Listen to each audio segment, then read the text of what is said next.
Voilà, j'ai été très heureux de passer ces temps avec vous. Depuis jeudi, nous avons vraiment goûté à la présence de Dieu, nous nous sommes fait du bien. Et je pense que ce matin, ce sera de même. Le Seigneur nous arrosera de son onction. Alléluia. Alors nous avons un sujet brûlant, un sujet d'actualité. C'est le retour de notre Seigneur Jésus-Christ.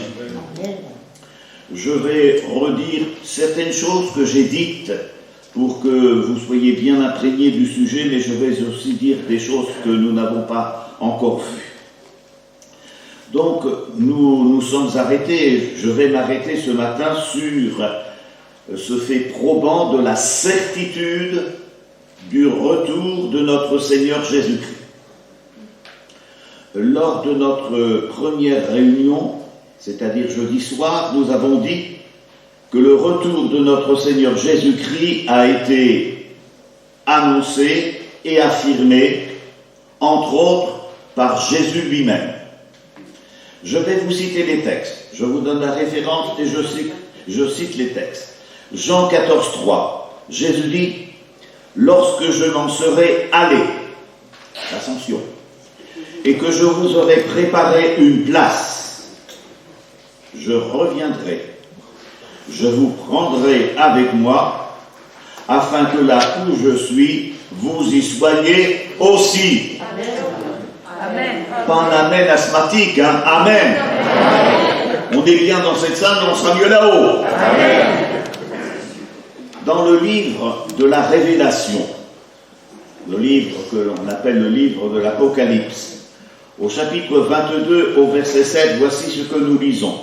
« Voici, dit Jésus, je viens bientôt. Heureux celui qui garde les paroles de la prophétie de ce livre. » C'est moi, Jean, qui a entendu et vu ces choses. Et quand j'eus entendu et vu, je tombais aux pieds de l'ange qui me les montrait pour l'adorer. Mais il me dit, garde-toi de le faire. Je suis ton compagnon de service et celui de tes frères, les prophètes, et de ceux qui gardent les paroles de ce livre. Adore Dieu. Et il me dit, ne scelle point les paroles de la prophétie de ce livre, car le temps est proche. Que celui qui est injuste soit encore injuste, que celui qui est souillé se souille encore, mais que le juste pratique encore la justice, et que celui qui est saint se sanctifie encore. Voici, je viens bientôt. Il revient. Oui, nous avons la certitude du retour de Jésus par Jésus lui-même. Mais nous avons aussi la certitude du retour de Jésus par les anges. Dans le livre des Actes, nous avons fait cette lecture, mais je vais la refaire ce matin. Au chapitre 1er et au verset 11, nous lisons « Les disciples, comme ils avaient les regards fixés vers le ciel, pendant qu'ils s'en allaient, Jésus, voici 2 hommes vêtus de blanc leur apparurent, des anges. Et voici ce qu'ils dirent. Hommes galiléens, pourquoi vous arrêtez-vous à regarder au ciel? Ce Jésus qui a été enlevé au ciel du milieu de vous viendra de la même manière que vous l'avez vu allant au ciel. Béni soit le nom du Seigneur. Nous avons le témoignage de Jésus. Nous avons le témoignage du monde céleste, les anges. Mais nous avons aussi le témoignage des serviteurs de Dieu que l'on appelle les apôtres. L'apôtre Paul nous dit ceci dans l'épître aux Colossiens, chapitre 3, verset 3. « Vous êtes morts et votre vie est cachée avec Christ en Dieu. Quand Christ, votre vie, paraîtra, alors vous paraîtrez aussi avec lui dans la gloire. » Alléluia. Le meilleur est pour nous, mes frères et sœurs. Amen. Et il est devant nous. Dans la première épître aux Corinthiens, chapitre 4, verset 5, je lis, « C'est pourquoi, dit l'apôtre, ne jugez de rien avant le temps, jusqu'à ce que vienne le Seigneur, qui mettra en lumière ce qui est caché dans les ténèbres et qui manifestera les desseins des cœurs. » Jésus revient. Les apôtres l'ont annoncé. Alors, il y a une petite synthèse qui doit se faire, une synthèse biblique, et la synthèse que moi je tire est celle-ci. L'auteur de l'Épître aux Hébreux, au chapitre 9 et au verset 28, dit ceci. « De même Christ, qui s'est offert une seule fois pour porter les péchés de plusieurs, apparaîtra sans péché une seconde fois à ceux qui l'attendent pour leur salut. » Et puis l'apôtre Paul nous dit dans l'épître aux Philippiens, chapitre 3, verset 20, « Notre cité à nous est... » Elle est dans les cieux. Alléluia. Notre cité à nous est dans les cieux. On n'aura peut-être pas une belle tombe. Hein. On n'aura peut-être même pas de tombe. Ça importe peu, ça. Notre place n'est pas au cimetière. Notre place est là-haut. Notre cité à nous est dans les cieux, d'où nous attendons aussi comme sauveur le Seigneur Jésus-Christ, qui transformera le corps de notre humiliation en le rendant semblable au corps de sa gloire par le pouvoir qu'il a de s'assujettir toutes choses. Béni sois-tu, Seigneur. Amen. Alléluia. Eh oui, ça aura lieu. Ça va avoir lieu. Heureux ceux qui s'y préparent. Le sujet sur le retour de Jésus est d'une importance capitale, d'une importance majeure. La parole de Dieu, l'Écriture, qui est la vérité, la parole de Dieu nous annonce un événement sans pareil. On n'a pas encore vu un événement de cette ampleur. Le retour de Jésus-Christ, qui revient pour prendre les siens avec lui et les emmener auprès de lui. Alors nous allons regarder d'un peu plus près ce qu'en disent les Écritures, ce qu'en dit la parole de Dieu.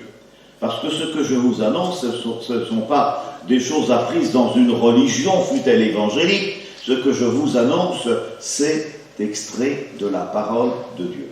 Au fait, on est chrétien d'une église évangélique, protestante, catholique, c'est ça? Non, on est chrétien de la Bible. On est chrétien de la Bible. Je fais un service d'aumônier et il m'arrive d'aller visiter, bien sûr, les malades aux hôpitaux. Et souvent, après avoir visité, des personnes me disent « Mais qui êtes-vous? Qui êtes-vous » C'est pas mon nom, ils le connaissent. Mais qui êtes-vous? Alors ils veulent savoir si je suis un prêtre, si je suis un pasteur, non pas un rabbin, parce que non, je n'y ai pas. Donc, mais si je suis un prêtre, un pasteur. Alors je leur dis « Je suis un chrétien ». Hein? Importe peu que je sois ceci ou cela, importe peu ce que tu es, à qui tu appartiens. L'essentiel, c'est d'être un chrétien. Un homme, une femme nés de nouveau. Un homme, une femme qui a dans son cœur et qui s'appuie sur la parole de Dieu. Voilà. Alors, regardons d'un peu plus près ce matin ce que disent les Écritures. Les Écritures nous disent que Jésus est venu une première fois sur la terre il y a de cela 2000 ans. Il a séjourné sur cette terre un peu plus de 33 ans. Puis, on sait que Jésus est mort sur la croix, qu'il a donné sa vie à la croix, et ce pour le salut de ceux qui croiraient en lui et l'accepteraient comme leur sauveur. Jésus a été déposé au tombeau, mais le troisième jour, il est ressuscité. Et sa résurrection, dans les Écritures, est suivie de son ascension au ciel. Jésus n'est pas absent, il est au ciel. Et que fait-il au ciel? Eh bien, il règne à la droite de Dieu. Depuis 2000 ans, vous allez me dire, ça fait longtemps ça, que Jésus a promis son retour. Oui, ça fait longtemps, mais pourquoi? Pourquoi ça fait longtemps? Eh bien parce que depuis 2000 ans, le Saint-Esprit forme l'Église. Amen. Et c'est que quand l'Église sera formée, que le Christ reviendra et l'apportera. Alors, faites abstraction du temps. Parce que tant que l'Église n'est pas totalement formée, nous attendons. Donc, ce temps de la grâce, car nous sommes dans le temps de la grâce, est sur le point de prendre fin d'une manière subite et extraordinaire par le retour de notre Seigneur Jésus. Il me semble encore entendre Jésus nous dire ceci. C'est dans l'Évangile selon Jean, au chapitre 14 et au verset 3. Lorsque je m'en serai allé et que je vous aurai préparé une place. Voilà ce que Jésus fait à l'heure actuelle. Il te prépare une place. Amen. Je reviendrai et je vous prendrai avec moi, afin que là où je suis, vous y soyez aussi. Il faut y réfléchir. Parce que quand il reviendra, ça sera trop tard. Si on n'a pas su, disons, le croire et l'accepter maintenant, je crains que ce soit trop tard. Donc, il importe de savoir plusieurs choses que je vais détailler ce matin comme je les ressens. D'abord, comment cet événement se déroulera-t-il? Une bonne question. Quand se produira-t-il? Qui est concerné? Et puis, quatrièmement, quelles conséquences dans la vie de chacun cela aura-t-il? Alors, comment? Alors, comment cette scène prodigieuse est décrite par l'apôtre Paul, ce cher homme de Dieu? Il dit dans sa première épître aux Thessaloniciens, chapitre 4, verset 16, « Car le Seigneur lui-même a un signal donné à la voix d'un archange, au son de la trompette de Dieu, descendra du ciel.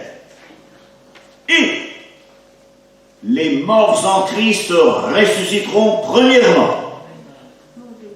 Ensuite, nous les vivants, qui serons restés, nous serons tous ensemble enlevés avec eux sur des nuées à la rencontre du Seigneur dans les airs. Ainsi nous serons pour toujours avec le Seigneur. Amen. Amen. Amen. Un autre texte précise que cela aura lieu, et j'en ai dit quelques mots, je ne sais plus si c'est jeudi ou vendredi, mais qu'importe, je vais le rappeler ce matin. Un autre texte précise que cela aura lieu en un clin d'œil. En un instant, en un clin d'œil, à la dernière trompette. La trompette sonnera, les morts ressusciteront incorruptibles et nous serons changés. 1 Corinthiens 15, 52. Ça se fera en un clin d'œil. Non mais, Faites un clin d'œil à votre voisin.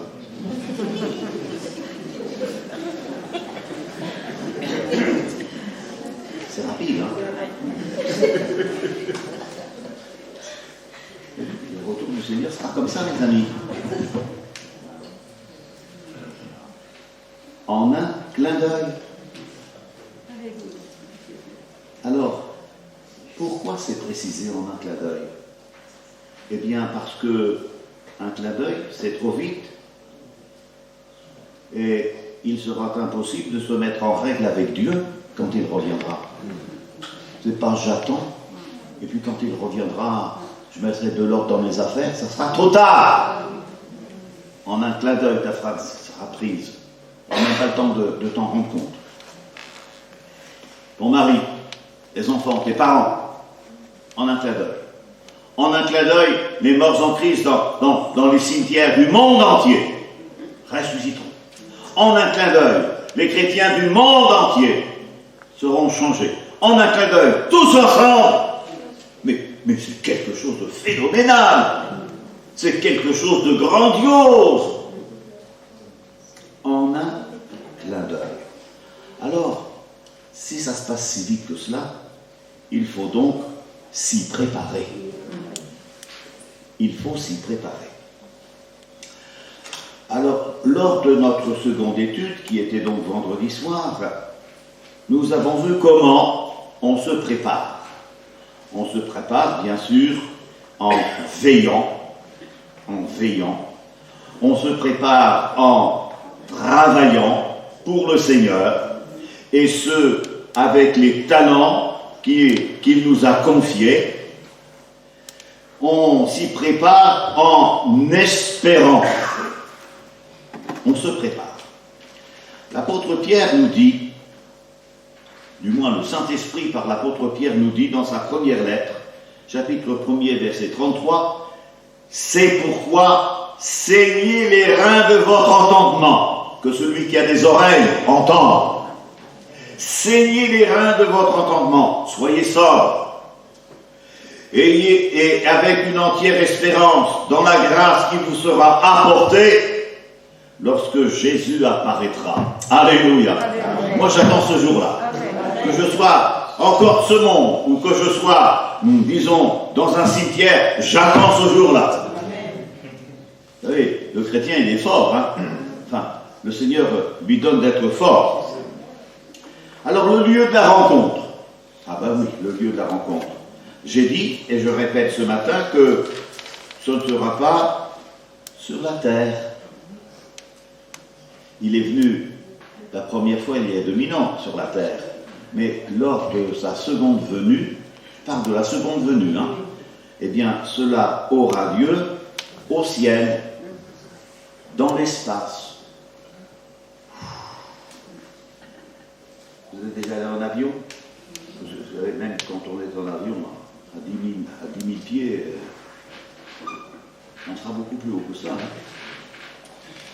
Donc, cette rencontre n'aura pas lieu sur la terre, mais au ciel, dans l'espace. Et l'apôtre nous dit, on l'a lu, dans sa première épître aux Thessaloniciens, chapitre 4, verset 17, « Nous les vivants, qui serons restés, nous serons tous ensemble, avec les ressuscités, enlevés avec eux sur des nuées, à la rencontre du Seigneur dans les airs, et ainsi nous serons toujours avec le Seigneur. Alléluia. Alléluia.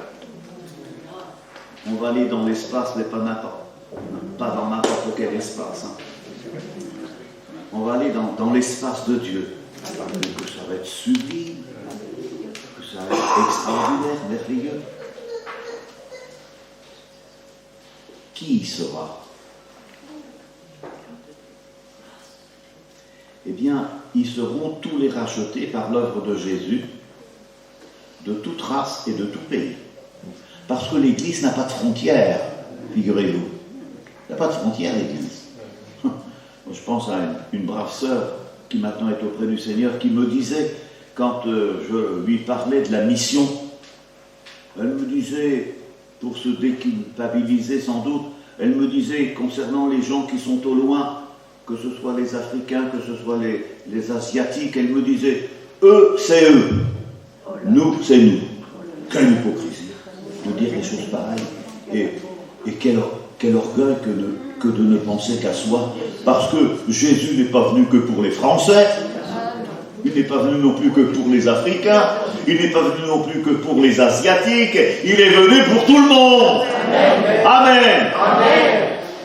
Alors, qui sera dans cet espace que sont les cieux? Eh bien, tous les rachetés par l'œuvre de Jésus, de toute race et de tout pays. Ceux qui dorment dans les tombes et les vivants sur la terre, nous y serons. Et, écoutez-moi bien, nul ne manquera à l'appel. Oh, qu'il est grand le berger. Amen.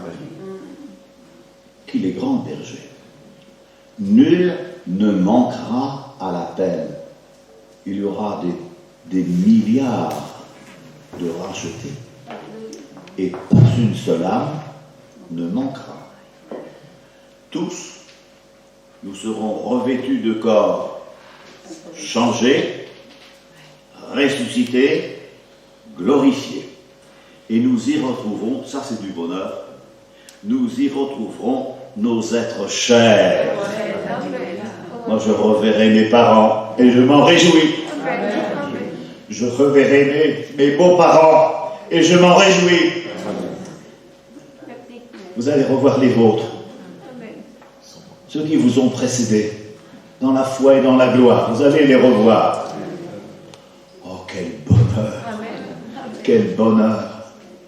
Alors peut-être qu'on a perdu l'un des nôtres, infirme, dans une rongé peut-être par la maladie, mais ils seront changés, métamorphosés, ils auront un corps nouveau comme nous. Oh, béni soit le Seigneur. Nous retrouverons, et ce qui remplira nos yeux sera le Sauveur lui-même. Nous serons avec les nôtres, nous bénirons le Seigneur, nous les reconnaîtrons, mais nous serons avec le Sauveur. Oh, que Dieu soit béni. Amen. Nous le contemplerons. Nous le contemplerons. Je le contemplerai. Je le verrai de mes yeux. Tu le verras de tes yeux. Celui en qui tu as cru. Celui à qui tu as donné ta vie. Celui qui t'a donné ta vie. Et cette espérance, tu le verras, mon frère. Tu le verras, ma sœur. Amen. Oh, mais mon Dieu, quel bonheur. Amen. Maintenant, je dois dire, et ça me noue l'estomac, qui n'y sera pas? Eh bien, toute personne non sauvée, toutes celles qui auront dit non à Jésus de leur vivant, toutes les personnes qui auront retardé d'accepter Jésus, elles ne seront pas là. Elles ne seront pas là parce qu'elles ne seront pas rachetées.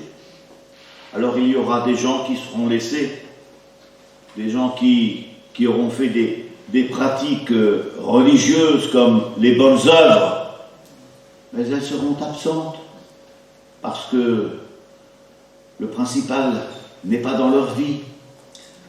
Le moqueur ne sera pas là. Moquez-vous des chrétiens, moquez-vous de la parole de Dieu. Le moqueur ne sera pas là. L'incrédule ne sera pas là. Celui qui refuse de croire, il ne sera pas là.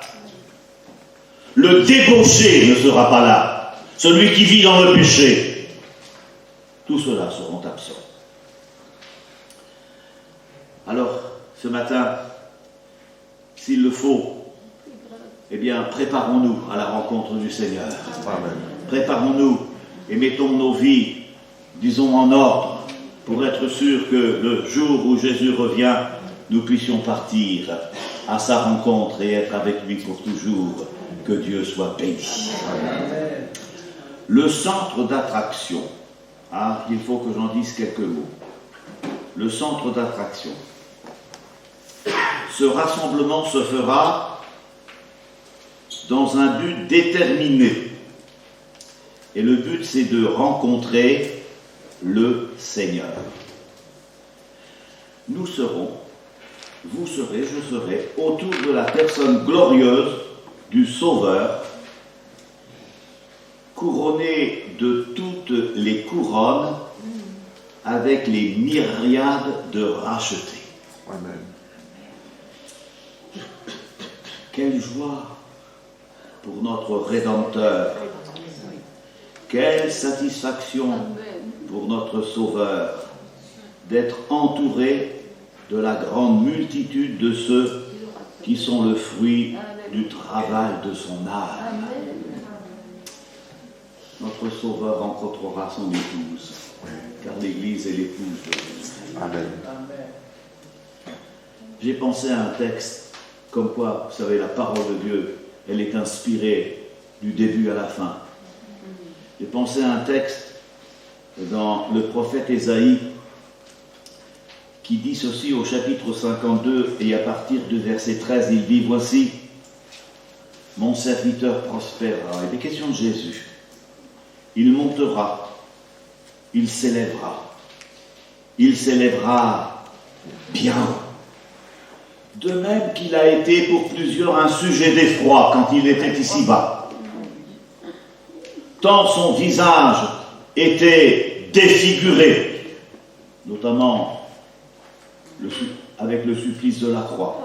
Tant son aspect différait de celui des fils de l'homme. De même, il sera pour beaucoup de peuples un sujet de joie. Alléluia. Et ce sera la joie parfaite de Jésus de nous avoir avec lui. Parce qu'il a donné sa vie pour nous. Il est venu et il a donné sa vie pour nous. Afin que nous soyons à lui et que nous le soyons pour toujours. Amen. Nous contemplerons l'apothéose de Christ qui aura préparé notre place. Alors ça, je l'ai dit, je vais le répéter. Vous savez, notre Dieu est immensément grand. Le monde, la terre est déjà suffisamment grande. Mais je crois que la terre nouvelle, comme le ciel, sera encore bien plus grand. Et Jésus de dire, il y a plusieurs demeures dans la maison de mon Père.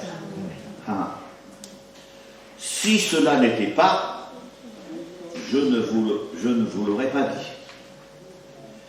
Je vais vous préparer une place. Oh là, quelle place!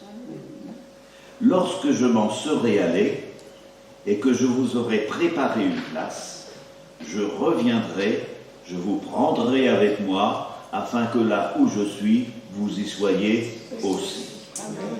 Il y a plusieurs demeures dans la maison de mon Père.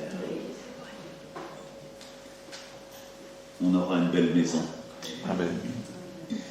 Je ne sais pas s'il y aura un jardinet, je sais pas. Mais je sais qu'on aura une belle maison. Après un peu plus de 2000 ans, se sont écoulés depuis cette promesse. Mais aujourd'hui, des signes avant-coureurs annoncent l'imminence du retour de Jésus. Au fait, vous pourriez me poser la question, mais est-ce que vous pouvez nous dire très succinctement ce matin quels sont les signes actuels qui prédisent le retour du Seigneur Jésus? Ça vous intéresse, ça? Non? Oui. Oui. Parce qu'il y a des signes dans l'Écriture. Des signes qui nous disent que Jésus revient. Eh bien, je vais vous en donner quelques-uns. Je suis allé les chercher auprès de Paul, qui écrit dans sa seconde lettre à Timothée, chapitre 3, verset 2. Écoutez bien. On est dans le temps de la fin. Les hommes seront égoïstes. Aujourd'hui, c'est un peu du moi pour moi. Hein. Amis de l'argent. Voilà. Ça, c'est bien Dieu, l'argent. Fanfaron. Hautain. Blasphémateur. Rebelles à leurs parents. À la jeunesse. Ingrats.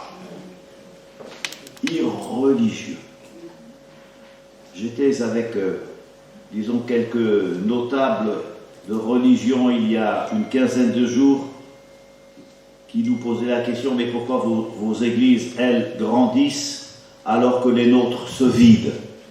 Eh oui, les églises classiques se vident, les gens seront irreligieux, insensibles, déloyaux, calomniateurs, intempérants, cruels, ennemis des gens de bien, traîtres, emportés, enflés d'orgueil, aimant le plaisir plus que Dieu, ayant l'apparence de la piété, mais reniant ce qui en fait la force.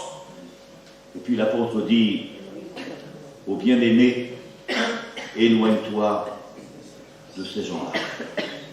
Voilà des signes comme quoi le retour de Jésus est proche. Si ça n'est pas le cas, si vous trouvez que les textes exagèrent, c'est que sans doute Jésus ne va pas revenir maintenant, mais on est en plein. On est en plein. Quelles sont les conséquences du retour de Christ dans la vie du chrétien que je suis? Eh bien, j'attends le Seigneur et le chrétien que je suis est détaché du monde. Ça, c'est une conséquence du retour de mon Sauveur. Je suis détaché du monde. L'Écriture nous dit que le monde passe. 1 Jean, chapitre 2, verset 17. Le monde passe. La convoitise du monde passe.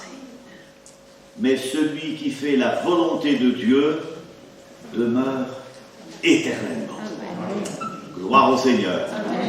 Gloire au Seigneur. Est-ce que nous sommes prêts à nous affectionner aux choses en haut?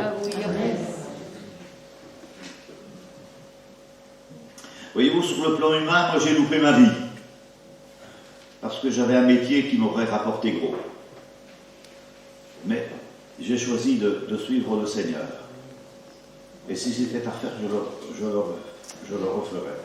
Mais si vous saviez comment le Seigneur m'a béni, parce que je possède aujourd'hui les richesses célestes. Tous mes enfants sont convertis. Mes fils sont convertis. Mes belles-filles sont converties. Mes petits-enfants sont convertis. Il y a même des serviteurs de Dieu parmi mes petits-enfants. Voilà ma richesse. Je me suis affectionné aux choses en haut. Travailler pour le monde, ça ne vous rapportera rien. Parce que quand vous serez là-haut, vous aurez les poches retroussées. Non.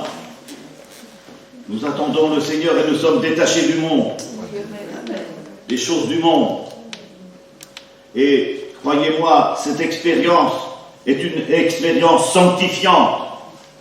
Je pense à Jean qui exhorte aussi dans sa première épître au chapitre 3, au verset 3, il dit « Nous savons que lorsque cela sera manifesté, nous serons semblables à lui, parce que nous le verrons tel qu'il est. Quiconque a cette espérance en lui se purifie lui-même, comme lui-même est pur. Béni soit le Seigneur. » Amen. Attendre le Seigneur console l'enfant de Dieu. Même quand l'un des siens vient à partir, attendre le Seigneur, c'est vraiment la consolation que l'on peut avoir. Quelle grâce que de s'endormir avec Jésus. Amen. J'ai été pendant des décades d'années directeur d'un EHPAD chrétien. J'ai accompagné des dizaines et des dizaines de bien-aimés dans leur dernière foulée. Je les ai vus, certains, tendre leurs bras et dire « Jésus, je viens ». Ils avaient la vision déjà de Jésus. Ah, quelle grâce de s'endormir avec Jésus. On n'est pas angoissé, là, on a peur de la mort. Hein. Non. On sait qu'on va auprès du Maître, avec le Maître. Je me souviens, peut-être que les anciens se rappelleront de cela. C'était quand j'étais un jeune pasteur et que j'étais à Darnétal. J'ai ouvert la ville de Darnétal à l'Évangile. Nous avons eu dans cette ville la guérison notamment d'un aveugle, Papa Viel. Oui, on rappelle même de son nom, Papa Viel. Alors, Papa Viel a été, disons, l'objet du début de l'œuvre, puisque après sa guérison, après qu'il se soit promené dans les rues de Darnétal, à la réunion suivante, il y avait 100 à 120 personnes nouvelles. Il y a eu des conversions extraordinaires. Mais Papa Viel, je l'ai assisté dans ces derniers moments. Alors il était dans sa chambre, entouré de son épouse et de quelques chrétiens, nous étions là. Et je verrai toujours ce papy lever les yeux au ciel et dire à sa femme, ma petite mère, ne pleure pas, si tu savais où je vais. Et il dit à sa femme, je vois Jésus, il me tend les bras.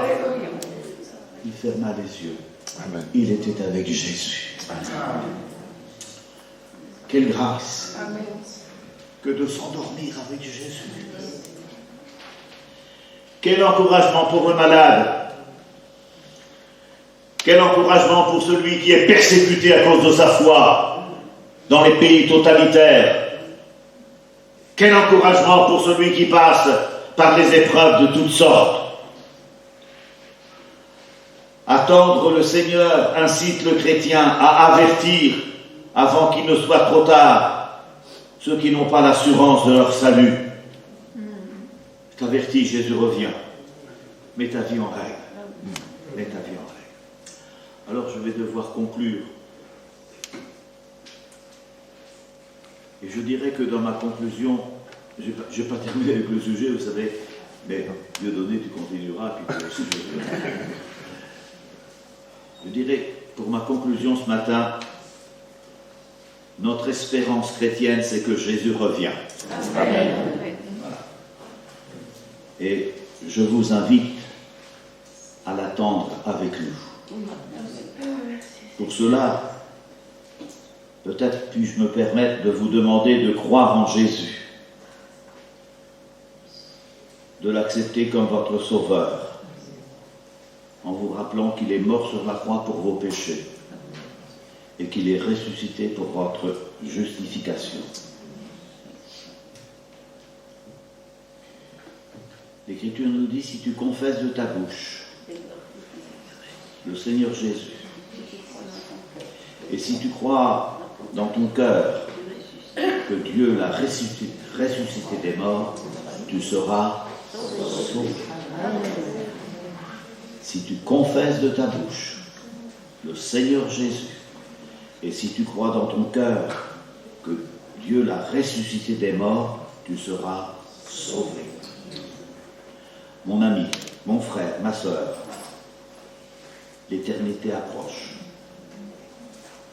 L'éternité approche.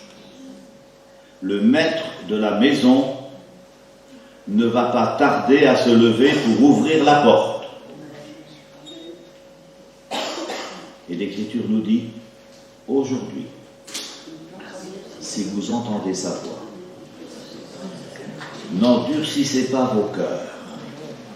Aujourd'hui, si vous entendez sa voix. Moi, je crois que toute l'atmosphère ici est pleine de la présence du Seigneur. Amen. Et je crois qu'il nous est donné d'entendre la voix de celui qui revient. Aujourd'hui, si vous entendez sa voix, ne fermez pas votre cœur. Ne vous détournez pas de cette voix. N'endurcissez pas votre cœur, mais recevez-le comme sauveur, comme votre sauveur, et confessez-le. Lui, bientôt, vous confessera devant son Père, en disant à son Père, j'ai payé pour lui, je suis mort pour lui, j'ai porté ses péchés, il est sauvé. Gloire au Seigneur. Amen. Gloire au Seigneur. Amen. Jésus revient. Amen. Amen. Amen. Je ne vous reverrai peut-être pas, sauf là-haut. Et vous aussi. Amen. Amen. Que Dieu nous bénisse. Alléluia.